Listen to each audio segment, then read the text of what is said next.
Hello, everyone, and welcome back to another episode of Lead Up for Women, Speak Up to Lead Up. As always, I am your host, Colleen Biggs, and we are on episode number 125.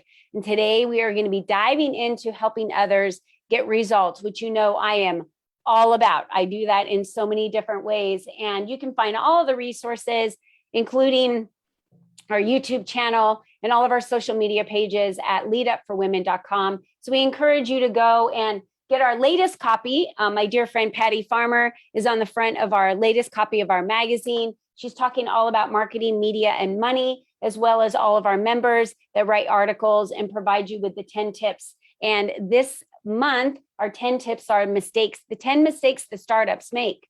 So these are some pretty good tips for you to jump in there. That's a way that we collaborate and help others get the results that they're looking for, right? Providing credibility for women. We also have our new book that was just released within the Lead Up for Women community called Stepping in the Spotlight to expand your influence and attract the right clients. Really excited that went number one in 5 different categories, number one for the day, and in 5 different countries. We were just rocking it when that was released. The printed copy is now available. You can find that on Amazon.com or on our website, Lead Up for Women. So we welcome you to jump over there and grab a copy of that, and 10 other authors that were able to share exactly how you can attract the right clients to you by basking in the spotlight. So again, thank you for being with us today. Thank you for joining us every week. And today our guests are Catherine Cantey and Marelda Rodrigues. And as I said, we're going to be diving into how we can really help others get results and the very different ways that the two of them do that. So let's start with Catherine. And most of the time, Catherine, just so that you know, I know the women that I'm interviewing that are getting onto our stages here in Lead Up for Women. And you and I haven't had a lot of time to get to know each other before this. So I'm very excited to dive in to get to know you a little bit better and in the strategic ways that you help others get the results that they desire. So let me tell our listeners a little bit about you, just a tiny bit, so that you can jump in and tell us more about you in your own words. Catherine's a tenacious connector. I love that word, by the way. Thank you for being a connector, and recovering banker. Awesome. This is going to be a great story to find out about her recovering as a banker, because I'm a recovering dropout from corporate. So we'll talk about that more. She's a leadership coach, helping high potential managers turn into senior leaders. And her sales programs for business to business selling is creating exceeding results. All about being a peak performer there. Catherine's a wife, a mom, and cares about closing the broadband gaps in rural communities. So Catherine, welcome to the show. It's so great to have you here today. Thank you for having me, Colleen. I really appreciate this opportunity. Yes. So let's just jump right into the recovering banker, because that's what caught my eye. And I'm sure a lot of people are like, tell me all about you being a recovering banker. So I want to learn a little bit more about that. Yeah. So anybody who's been in the banking industry, I think a lot of us have started careers at one point or another, some kind of management trainee that was in some sort of banking or financial industry. And so I started out as a teller in college and did that, and it transitioned into all these other roles and opportunities, and I'm forever grateful for it. And at the same time, as I climbed the corporate ladder, much like you did, I realized there's more, and there's more to give, and there's more to just continue to just lead with value and help other people. So for me to do that, I had to take a step out of my comfort zone and be able to reach out and decide that I wanted to go on my own and take all of these best practices that I've learned from founders and CEOs and all these leaders that I have been exposed to for decades, and be able to bring it together in order to pay it forward for more people. So as I took a step out of banking, I'm forever grateful, but I'm also kind of recovering, because when you're on the banking side of the desk, you think about business in a different way, but now I'm on the other side, and I don't like a lot of debt, and it's a different way of thinking over on the banker side. But what is one thing that's important is, no matter what, we've got to be able to measure results, and we can't just do a 45-minute talk to inspire people to change. We need to actually execute and implement and get results. And so banking with metrics has helped me in the outside world of banking in order to deliver results. And I love that, because you're right. It's motivational, inspirational for people to hear a 45-minute keynote speech or a talk, but then they have to take what you've said and implement it, right? And that's generally where it fails. People get on a high from going to all these different conferences and learning all these different ways. And then the execution piece fails because there's no accountability or follow up or follow through. So how are you then assisting? Talk to us a little bit about what does your day-to-day look like? What is the breadth of what you do to help others really achieve what they desire through that execution piece? Yeah, so a lot of the work, what I've learned over the years is tailoring solutions to fit the needs of what the client is trying to accomplish. When you talk about results, what is the result that you are looking for, Colleen? And like, how are we going to get there? And what does that look like? And let's visualize it, and then let's begin to execute it. And let's celebrate these small wins along the way. My day-to-day operation is looking a little bit different than when I was in corporate, but there are some similarities. I know I do my best thinking, my best work, my biggest tasks are usually in the morning where I can put together the content. And then I free up space to be able to have conversations and networking and be able to do these opportunities after lunch. And then I make time for family starting around 4 o'clock in the afternoon, just knowing that I've got an 8-year-old son coming in and a husband, and I've got to unwind. And so blocking these times together for my calendar works. But that quiet time in the morning allows me to figure out how are we going to get results for the client that best fits whatever it is that they're trying to accomplish. Yeah, we have similar schedules. I feel like we're sisters from anatomy. We're so similar in everything you said about time blocking, really working on the results for what's right. You have to meet your client where they're at. And I think that's one of the biggest issues that we see happen is, especially in the corporate world, they're trying to fit their client into what their map is that they've created, right? Because that's easy for them to duplicate, replicate, and move quick. But as you've seen coming out as an entrepreneur now, Catherine, and I love that you said that you're looking to make an impact and serve others. That's really what we do as entrepreneurs. And you can do that in a greater scale.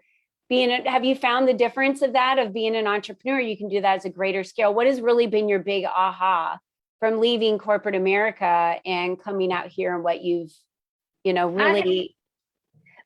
One of my biggest ahas is I get to work with the people that I want to work with. And I can walk out of a meeting if I know that this is just not a good person, and that's okay. And I can have peace with that.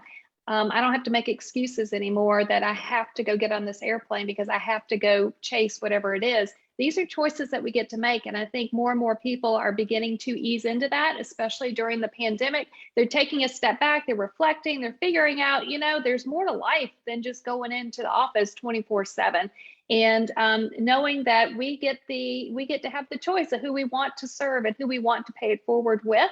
It comes full circle. And the more we can help others, I feel like it comes back and it rewards us in many different ways. Yeah. Yeah. And let me ask you this question. You're absolutely right. There was a lot of slowdown that happened, which helped a lot of us, including me, put things in perspective. I was doing a lot of traveling. And I felt like I didn't realize how much time I was wasting until, it was really thrown in your face to recognize that and really appreciate family more. I don't have an 8-year-old coming through the door unless it's a grandchild, barreling through the door with their parents later in the afternoon. So I understand that. But have you found, I love that you started with vision first, right? So when you start with vision first, you're putting people already in the place of where they want to be. And that's imperative, I think, on the growth that they're looking for, that you need to be the person today that, to do what to do what you need to do to have that reality. But you need to be that person today. You can't be that person in the future. Have you found that the visualization and breaking that down into digestible measures for your client has really been the key, and that maybe was what was missing? Because it sounds to me that you've taken a lot of what you've learned as a leader in the banking industry and all that you've been taught, and now you've brought that out. How have you used those pieces? And talk to me more about the vision and breaking those pieces down for your clients. I think that's a great question. So sometimes people want us to come in and begin to work with stakeholder center coaching, but they're not exactly sure what the result is that they're looking for. And so what I have found, and for all of the founders that are successful, the business owners that are successful, they always have a step back and they look at what the strategy and what the vision is going to be. And it's going to be at a very high level.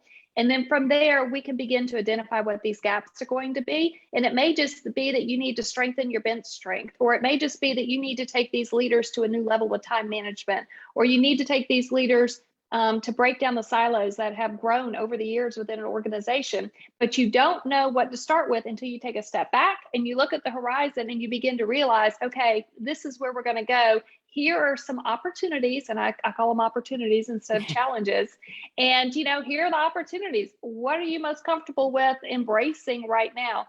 And then let's create, a way to implement this in three steps. 1, 2, 3. Let's implement it, and let's just celebrate that one success at the end. And if these steps are huge, then let's break down step 1 and create 3 steps within step 1. But it's really important to celebrate these successes. And a lot of the folks that I'm working with, at least monthly, we touch base on a one-to-one basis, or if it's a team, we touch base as a group and individually. But we're celebrating the fact of we started here and we're beginning to see change now. And if we keep what we're doing, we're going to get to the goal. We're going to get to the result at the end of the light, at the end of the tunnel. So I think breaking things down into tangible steps, being able to tailor it to fit to the individual needs is important. And then consistency and execution is going to be extremely important. But it all starts with the vision when you step back and take a look to see where we're going. Yeah, absolutely. And the celebrating the wins, right? We're human. So if you can't get across the finish line on some things and be able to celebrate those wins, you feel like you're just constantly pushing to this vision that's just so, it's a little light at the end of the tunnel, but it's so far away. But when you're able to, at each junction, that you reach or win that you reach, be able to celebrate, that's huge. I know Dave Ramsey does that in a lot of the ways that he teaches, getting out of debt. It's what keeps us going, right? It's what keeps us engaged, keeps us excited. So how does this affect then the rest of the team as you're working? How does it change the dynamics of the teams that you're working with? Because I know when we have a servant leadership in place and someone that really cares, yes, they want more out of their team, right? They want them to be producing at a higher level. But that, if that is presented to a team in the wrong way, can cause the team to kind of push back. But if it's presented in a way that creates cohesiveness and they feel more part of the group and more appreciated, that can go a long way, wouldn't you say? I see you smiling on that one. Yeah, no, I think it's a great point. And in particular, stakeholder centered coaching does not work for everyone. You've got to have the courage and the humility and the discipline to be the leader that you want to be. And it takes a lot of that courage to be able to enroll stakeholders. And these are your managers, your peers, the folks that are around you, your direct reports, and going to them and saying, I want to work on communication. And what are 1 or 2 things I can do going forward that's going to make your life easier? And you ask, you listen, and you think. You've got those 2 little buttons on each side of the space bar. And anytime you feel stuck, ask a future focused question, listen to what they have to say, and only say thank you. And then decide to go back and follow back up with them and let them know what that impact has been for you. By following some of those processes, you can actually begin to create some of that change. And when you do the follow-up, that's where you begin to change the cognitive behavior of the way other people are recognizing you and going ahead and putting you in that next seat within the organization. Because if this organization that you're working with is going to continue to grow like it probably has been, they're going to keep hiring people like you. And the version of you is on your team and they are chomping at the bit to have that opportunity for you to hand something to them so you can free up the space that you need to set the vision of where the company is going to go, where the team's going to go next. Right. They're the ones flying the plane, right? I always say you're driving the boat, you're flying the plane. You're the one with the vision. I don't know why you're so bogged down. Do you find in teams that they're not really empowering? And that's kind of the breakdown. They hire executives, they hire directors around them. Let's just talk about the CEO, for example, but they're not empowering the directors and the executive teams to do what it is that they were hired to do. They're still kind of keeping that. You can keep a pulse on it, but they're keeping the finger a little, tight on them, and they're not empowered to do the work that you hired them to do. And that causes a slowdown in, the production level, would you say? Yeah. So a couple of thoughts. First one is the CEO or the founder typically can push it down to the next layer onto their immediate team. And that's amazing. And that works great. It's not getting to the next layer. It's not delegating a little bit further. And so it's empowering that next layer. And then once we empower that next layer, we need to empower the next. And so we're beginning to drip information, podcasts, experiences from that second layer down to the third layer, because these conversations are going to go ahead and need to be had, but we need to start priming the pump for them now. So as that second layer of management is beginning to become aware of this and that it's working, and they can share best practices, now they can push it down to their team. And the results have been really fun to be able to see this, but you just have to keep empowering them and motivating them and encouraging them that this is working. And something as simple as being able to print out a month-long, calendar and just put a check mark. Hey, did I delegate something out to this team today? Then, celebrate it and check mark it. And let's look at this calendar at the end of the month. Again, tailored based upon their needs. It could be time management, it could be delegation, whatever it is, but are you empowering that team? Give yourself a check mark every day and see how many days this past month you're able to accomplish it, and begin to measure that, that behavior that you're creating.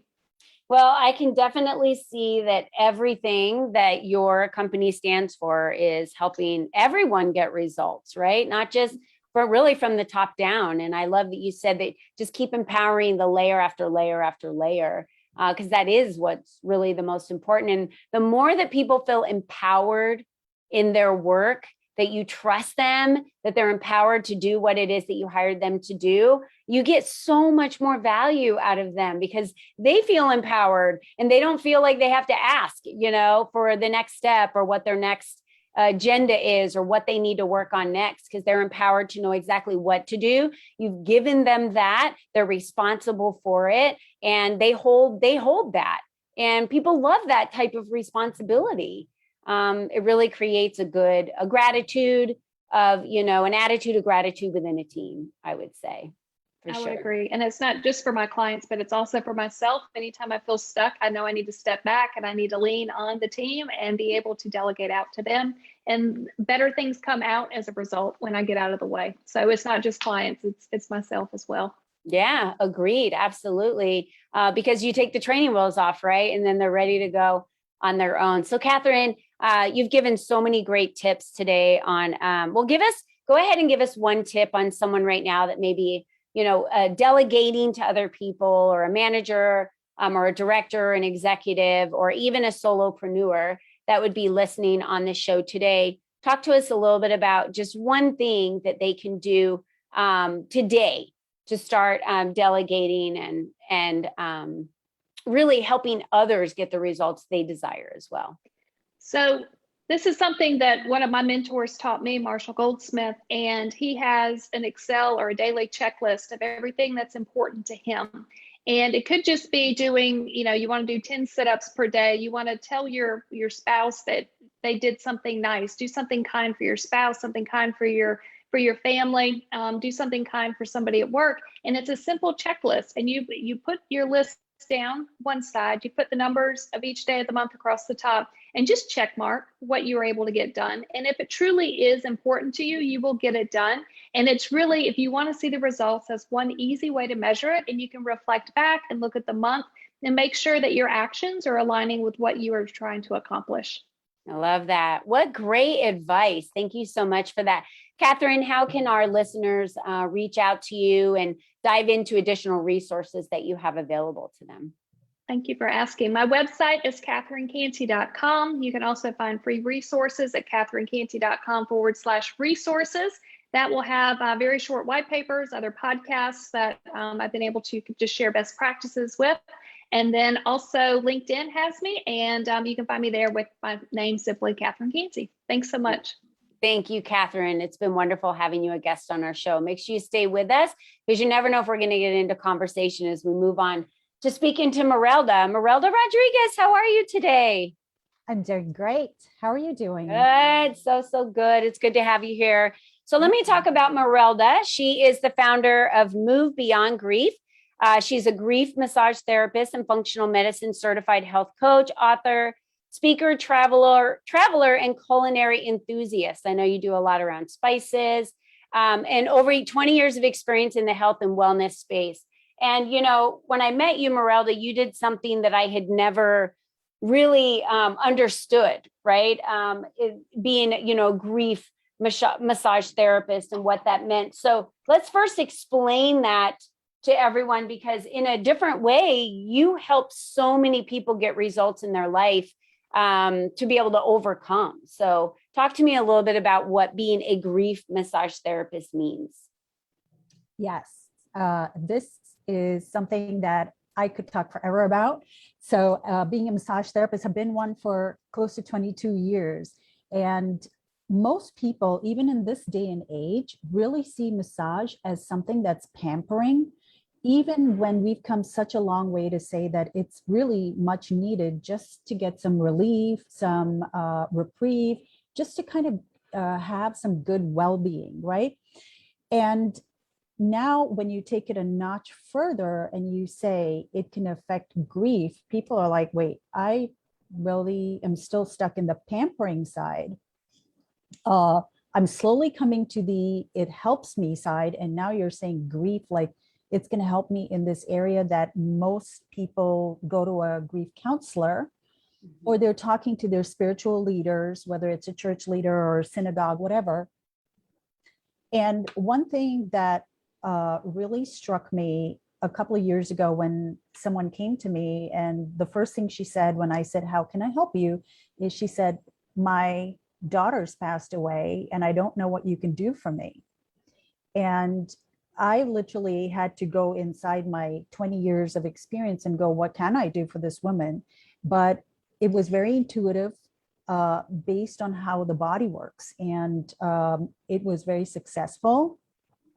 And from there, I started to just develop the focus. So technically, grief massage is massage when you're in a very highly, what we call hyper aroused. So it's a big fight or flight situation.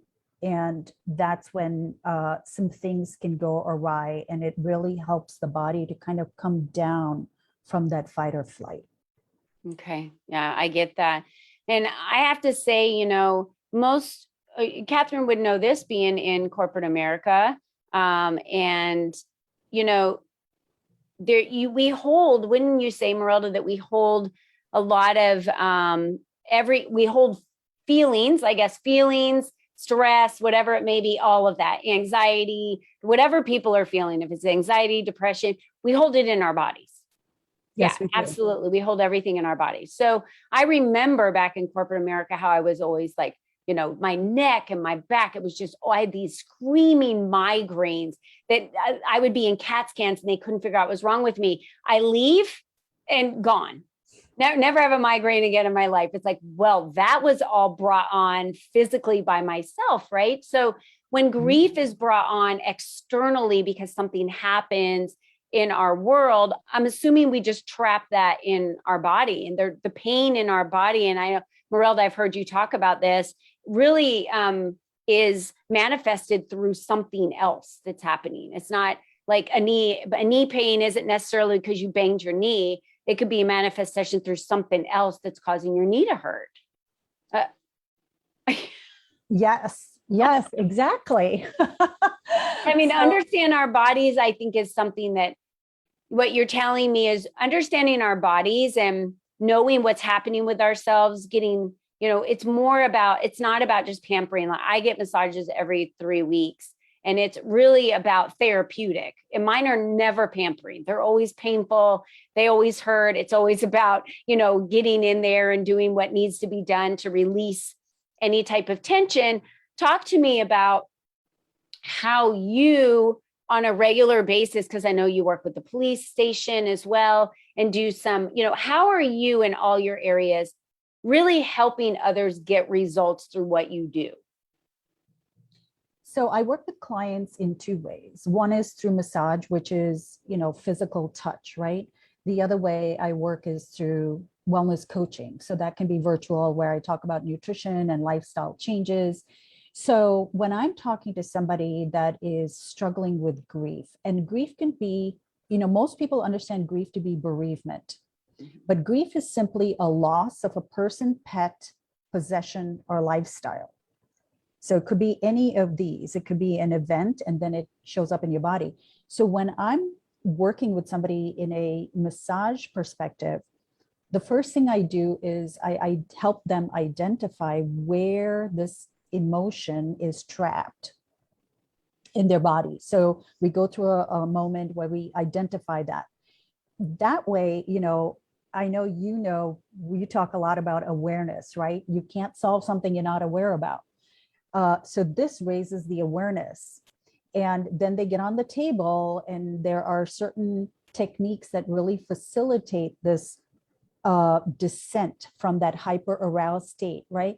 And then when they get off the table, they have a certain set of, I share with them how they're getting off the table, what's going to happen, what to expect. So they're not terrified when they get off the table in case they feel something different.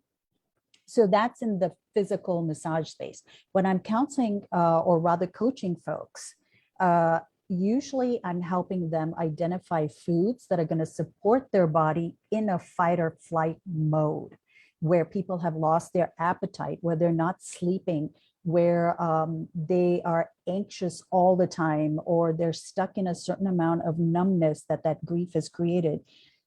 So it's what are the foods that are going to nourish you in that specific paradigm. Mm-hmm. And then lifestyle is also what's going to help you shift from that hyper aroused to coming down.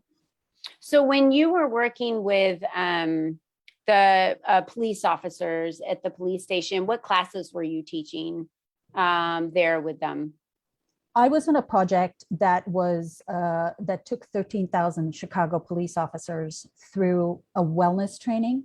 And within the wellness training, I was the one that taught most of the nutrition classes. So it was giving them in a 90-minute segment, a sort of sampler platter on everything that was affecting their decision-making, their energy levels, their sleep, because, they work shifts, they're working against the circadian rhythm, helping them understand how something they did at 7 p.m. was going to affect them at 2 a.m. when it's like food or alcohol or exercise or whatever it is that they were doing. It was also to help them understand very specifically how to eat based on their demands. Because you can't eat things that are going to make you sleepy. Yeah. Right. No stopping and getting fried food. So it's still, the donuts are out. Is that what you're telling me? So it was really helping them understand that, hey, in order to do this, and you want to be energetic and you want to be quick on your feet, you have to eat this way. And so it's really helping them understand that. And it's not a calorie count. It's not like saying, here's a bad fat, good fat. It's really about understanding what helps your body go up in energy and come down or feel like it needs taken out. Yeah. I mean, the conversations we've had today have been so powerful because, as Catherine was talking about, you've got the work side, right? So the empowering other people. And I think there's a part of this that we forget about, which is empowering ourselves.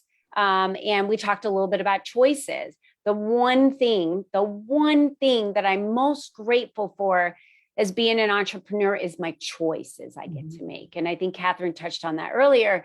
And when you've left corporate America, that's the one thing: choice of time, choice and freedom of any choice you want to make, who you work with, who you don't work with, what you do with your day. Those are your choices. How much money you make, how much money you don't make, how many clients you have, how much self-care you spend working on yourself. And I have to tell you, Marelda, that's why I've been so intrigued with you, because I didn't. That's why I had a lot of health issues in corporate America. It wasn't set up in corporate America for me to have a lot of time for self-care. And that is essential. And it's the one thing. I get way more sleep now than I ever used to. I focus more on the healthy foods that I eat, and back then I was, first degree black belt, I was personal trainer. I was all these things, right, that kept my body healthy. But I can tell you that the lack of sleep and the lack of the increased stress,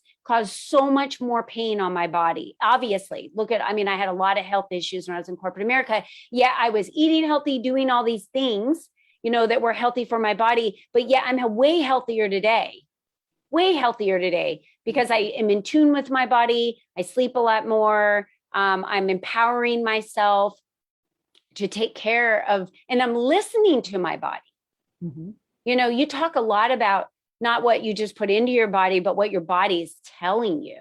And we push ourselves aside so much as women, especially to serve others. It's the way we were raised. It's the way our moms were raised. It's the way our grandmas were raised. It was where our great grandmas were raised. But in today's society, women really need to step up and be the leader in their families and in their communities, and at work, in their businesses, to be the leader about taking time for yourself, listening to your body, taking the time to cook the healthy foods, because people are watching you more than they're listening to you. And if they're watching us and you're saying, yes, you should do as I say, but not as I do, that's just a bunch of crap, right? So, Marelda, what is the most common thing that I would say? Because you train other instructors too on how to do, on how to do even now grief massage, which most people didn't know anything about. So, what is talk to us about your main objective with this? Because I know really what your intent is, but what is your biggest vision on how you help others really live the life that they desire, get what it is that they need out of life? I would say the most important thing I would like people to understand is the component of emotional wellness. We have the physical is all down. Everybody knows what the gym is. Mental is down, is all down pat because people know where to find a counselor. People still have no clue when I say emotional wellness. They're like, oh, because what we're taught is to suppress that. And what ends up happening is the more you do not address the very operating system. So you can move your apps around on the phone, but if your phone doesn't work, doesn't matter where your apps are. And that's how I explain it to people, is when you start, we charge our batteries because, and then we want to know that our operating system is okay. And that emotional wellness is one where we don't address it. Why do we want to address it? Because what ends up happening is this really hurts us when we are faced with loss. Because we're not resilient. We don't know how to build the resilience. We don't even know how to be emotionally agile. We don't know how to do any of this. We're just barreling through what's traditional. And my goal with this is twofold. One, it is to help people really understand their operating system so they can embrace it and not be suppressing it. Mm-hmm. The second is from a place of the suffering people go through when they lose something, right? Whether it's their jobs, whether it is their pet, whether it's their spouse or parent or whoever, right? The suffering is not necessary. Mourning is crucial. Suffering through that mourning is really a choice. Mm-hmm. And if we can learn how to use these tools of sleep and food to help with the suffering, it completely changes that relationship with grief. I just found the common thread. There's always a common thread between my guests, and that's suffering, right? Businesses don't need to suffer. Employees don't need to suffer. No one needs to suffer. We can all live harmonious lives. We can empower others, to really get the results that they desire in their life. And you're right. No one really needs to suffer. Suffering is something we put ourselves through that is not needed at all. We can be, we choose every day to either have a great day or have a crappy day. I just got off a podcast right before this podcast where I said the exact same thing. You get to choose every single day. Is it going to be an awesome day and everything that happens in that day is for a reason and it's still awesome? Or is it going to be a crappy day? So you're going to be agitated and everything's just going to be, piling up against you. And that's the way your world is, because either one of those is exactly the reality of your world. Mm-hmm.